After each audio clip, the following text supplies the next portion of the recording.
मैं एक अनजान सड़क के बीच में खड़ी थी और मुझे समझ नहीं आ रहा था कि मैं आगे क्या करूं। मैं किसी को कॉल करके उससे हेल्प भी नहीं मांग सकती थी। उस दिन पहली बार मुझे अपने पेरेंट्स की बहुत याद आई। काश वो मेरे साथ होते, लेकिन कोई मिरेकल नहीं हुआ। I made the choice myself. Hi, मेरा नाम हेली है और मैं 16 साल की हूँ। एक महीने पहले मेरी लाइफ अचानक बदल गई थी। हम डेट्रॉइट से न्यूयॉर्क आए थे। नई जगह पर सब कुछ अच्छा था, बस एक चीज को छोड़ के। My parents had completely stopped understanding me. बात ये थी कि डेट्रॉइट में मैं बहुत अच्छी टीनेजर थी, जिसकी लोग मिसाल दिया करते थे। मैं कोई मेकअप नहीं लगाती थी, ढंग के कपड़े पहनती थी, पढ़ाकू बच्चों के साथ घूमती फिरती थी और तो और सबकी देखरेख में रहती थी। सच कहूँ तो मुझे ये सब काफी बोरिंग लगता था, लेकिन न्यूयॉर्क में मेरी किस्मत खुल गई। स्कूल में मुझे एमी नाम की एक अमेजिंग लड़की मिली और उससे मिलने के बाद मुझे रियलाइज हुआ कि इतने टाइम से मैं किसी और की जिंदगी जी रही थी। अब अपनी नई फ्रेंड की वजह से मैं वो इंसान बन चुकी थी जो मैं हमेशा से बनना चाहती थी। एमी ने स्टाइलिश आउटफिट्स चूज करने में मेरी हेल्प की। अब फाइनली मेरे वार्डरोब में कूल क्लोथ्स थे।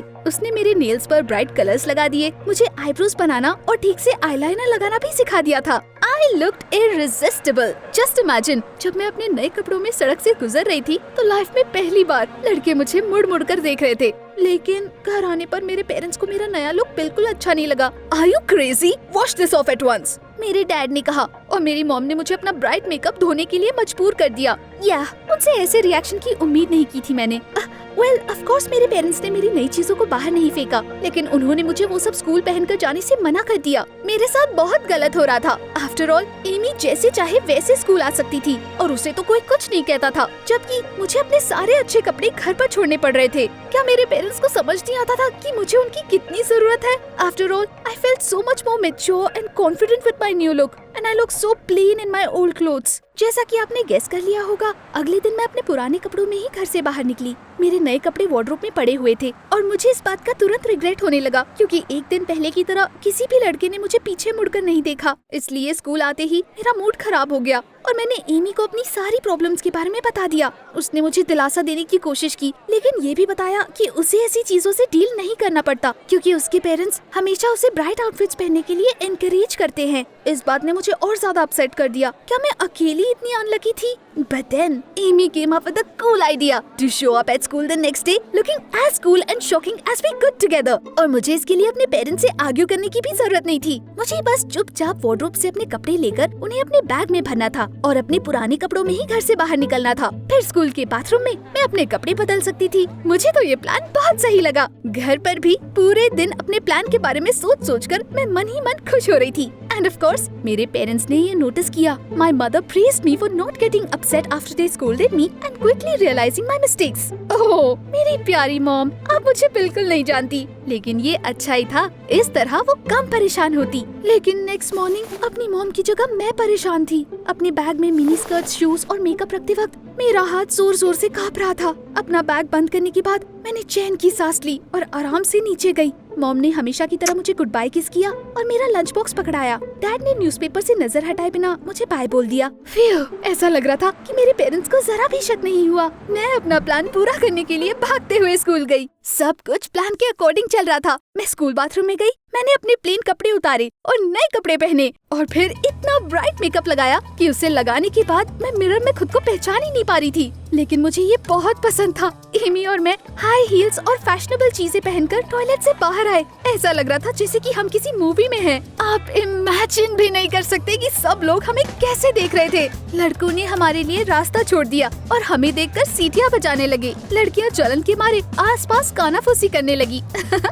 मैं तो बस वैसा ही रिएक्शन चाहती थी, लेकिन उसके बाद जो हुआ वो मेरे प्लान का पार्ट नहीं था। प्रिंसिपल मुझे और एमी को देखकर चौंक गई। वो इतनी जोर से चिल्लाई कि मैं डर के मारे सहम गई। सच कहूँ तो पहली बार मैं इतनी ज्यादा एम्बैरेस हुई थी। मुझे स्कूल में कभी कोई ऐसी प्रॉब्लम नहीं हुई थी। It seemed that the good tradition had come to an end in the new school. जैसा कि मुझे डर था, उसके बाद प्रिंसिपल ने हमारे पेरेंट्स को स्कूल में बुला लिया। एमी और मैं बहुत परेशान थे और ऑफिस के बाहर उनका वेट करने लगे। लेकिन जब मेरी फ्रेंड की मॉम स्कूल आई तो मुझे रियलाइज हुआ कि उसे इतना परेशान होने की जरूरत ही नहीं थी। शुरू में एमी की मॉम को देखकर लगा कि वो कोई टीनेजर है। वो इतनी मॉडर्न थी, pink hair, tattoos and oversized leather jacket and black leather boots. उन्हें देखकर मेरा तो मुंह खुला का खुला रह गया।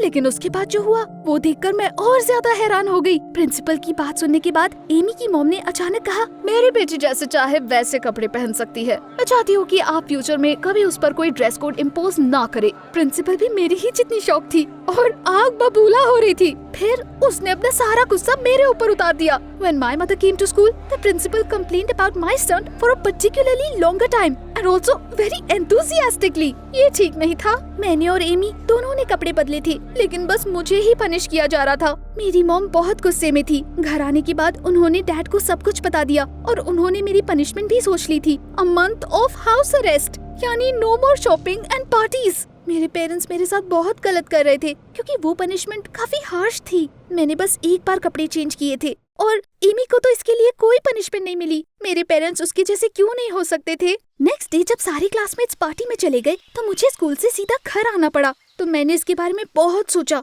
आप इमेजिन भी नहीं कर सकते मैं कितनी बोर हो गई थी, इतनी ज्यादा कि मैंने सोचा थोड़ा पढ़ लेती हूँ और इसलिए मैं अपनी होम लाइब्रेरी में चली गई। बुक्स के एक स्टैक के पीछे मुझे एक बड़ा डस्टी सा बॉक्स मिला। उसके अंदर एक फैमिली एल्बम था। उसे खोलकर देखने के बाद मैं बिल्कुल शॉक रह गई। उन फोटोज में मेरी मॉम बिल्कुल अलग लग रही थी। नीले बाल, फटी हुई जीन्स, स्ट्रेच स्वेटर और ब्राइट मेकअप। आगे पेज पलटने पर मुझे मेरे डैड की फोटो दिखाई थी। He had long hair and was sitting on a bike, clad out in leather, surrounded by guys that looked just as tough. उस एल्बम में वैसी ही सारी फोटोज थी। मुझे कुछ समझ नहीं आया। मेरे पेरेंट्स ने मुझसे ये सब क्यों छुपाया है? वो मुझे इतना क्यों डांटते थे, जबकि अपने टाइम पर वो मुझसे ज्यादा क्रेजी थे। उन्होंने मुझे पनिश भी किया था। मुझे इतना दुख हो रहा था कि मेरी आंखों से आंसू निकल गए। मैंने सोच लिया कि अब मैं उन्हें सबक सिखा कर रहूंगी। मैंने अपने नए कपड़े डाले, किचन से थोड़ा खाना लिया और घर से भाग गई। सच कहूँ तो मुझे नहीं पता था कि मैं कहाँ जा रही हूँ, लेकिन मैं उन झूठे लोगों के साथ बिल्कुल नहीं रहना चाहती थी। मैंने एमी को कॉल करके वॉक पर चलने के लिए कहा। Coincidentally, we both had dressed up in the same way as we had at school. Well, आपने शायद पहले ही गेस कर लिया होगा। उस दिन सबकी नजरें बस हमारे ऊपर थी। जब हम सड़क पर चल रहे थे तब सारे लोग हमें मुड़ मुड़ कर देख रहे थे। बर्गर जॉइंट पर 2 लड़के हमारे पास भी आए और उन्होंने हमसे बातें की। वैसा कुछ मेरे साथ पहली बार हो रहा था और मैंने बिना कुछ सोचे समझे उनमें से एक को अपना नंबर भी दे दिया। उसके बाद वो चले गए। मैं इतनी खुश थी कि मुझे अपने पेरेंट्स की जरा भी याद नहीं आ रही थी, लेकिन फिर भी वो बार बार मुझे कॉल करके अपनी याद दिलाए जा रहे थे। शुरू में मैंने उनकी कॉल्स डिक्लाइन कर दी और उसके बाद दोनों को ब्लैकलिस्ट कर दिया। What if my new admirer wouldn't be able to reach me because of their persistence? Amy और मैं पूरी शाम शहर भर में घूमते रहे। अंधेरा होने पर उस बर्गर जॉइंट वाले लड़के ने अचानक मुझे टेक्स्ट किया। उसने हमें मिलने के लिए कहा था, लेकिन उसने हमें किसी गली में बुलाया था जहाँ मैं पहले कभी नहीं गई थी। एमी और मैं वहाँ गए और उन लड़कों का वेट करने लगे। वो जगह इतनी अंधेरी और डरावनी थी कि मुझे गूज़बम्प्स आ रहे थे। अचानक वहाँ न जाने कैसे काले हुड में एक आदमी आ गया। उसने हमारे पास आकर हमारे मोबाइल्स छीन लिए। इससे पहले कि हम चिल्लाते, वो डरावना स्ट्रेंजर वापस न जाने कहाँ गायब हो गया था। एमी और मैं बहुत ज्यादा डर गए थे। उस अनजान जगह पर हम बिल्कुल अकेले थे और हमारे पास तो मोबाइल भी नहीं था। हम उन लड़कों को कॉल करके बता भी नहीं सकते थे कि हमारे साथ क्या हुआ है। वहाँ आसपास रास्ता बताने वाला कोई नहीं था। हम खाली सड़कों पर इधर उधर घूमते रहे, ये उम्मीद कर रहे थे कि कोई जान पहचान का आदमी हमें दिख जाए। फाइनली हम एक बिजी इंटरसेक्शन पर पहुंच गए और हमने वहां से गुजरने वाले लोगों से अपने घर का रास्ता पूछा। मुझे समझ नहीं आ रहा था कि आगे क्या करना है, इसलिए मैंने एमी के पेरेंट्स को सब कुछ बताने का सजेशन दिया। After all they were so cool, they would definitely not scold us and help instead. लेकिन मेरी बात सुनकर न जाने क्यों एमी सड़क के किनारे बैठकर जोर जोर से रोने लगी।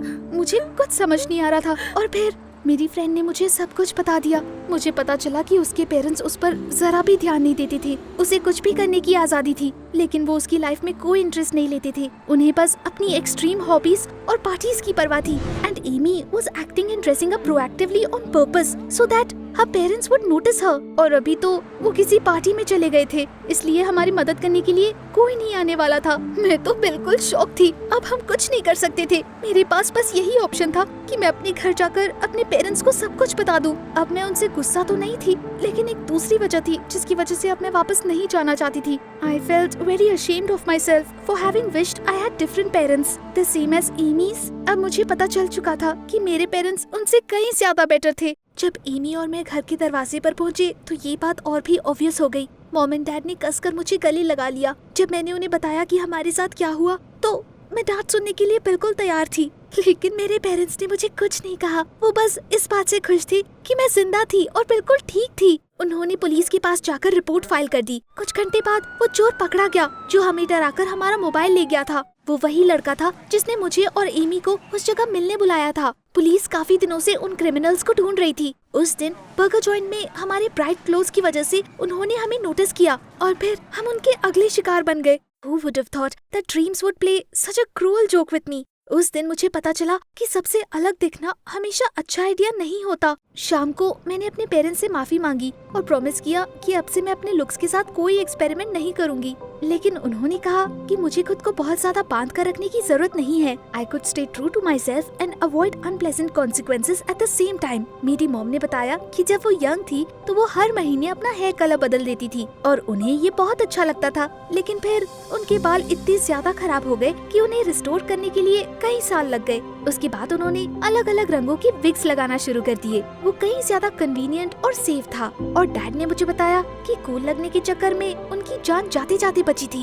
एक दिन बाइक से उनका एक्सीडेंट हो गया और उन्हें 2 महीने तक हॉस्पिटल में रहना पड़ा था। And the worst part was ये सब सिर्फ इसलिए क्योंकि वो कूल दिखना चाहते थे और उन्होंने बिना हेलमेट के गाड़ी चलाई। हेली, प्लीज अंडरस्टैंड, हमने सब कुछ खुद की गलतियों से सीखा है और हम बस तुम्हें ऐसी प्रॉब्लम से बचा कर रखना चाहते थे, मेरी मॉम ने प्यार से कहा। उसके बाद उन्होंने कहा कि मैं अपने नए कपड़े पार्टीज में पहन सकती हूँ और उन्होंने मुझे ब्राइट मैनिक्योर रखने की परमिशन भी दे दी। लेकिन उन नए कपड़ों की वजह से मुझे इतनी सारी प्रॉब्लम हुई थी कि मैंने सोच लिया था कि अब मैं उन्हें कभी नहीं पहनूंगी। I would rather choose something less striking but no less beautiful.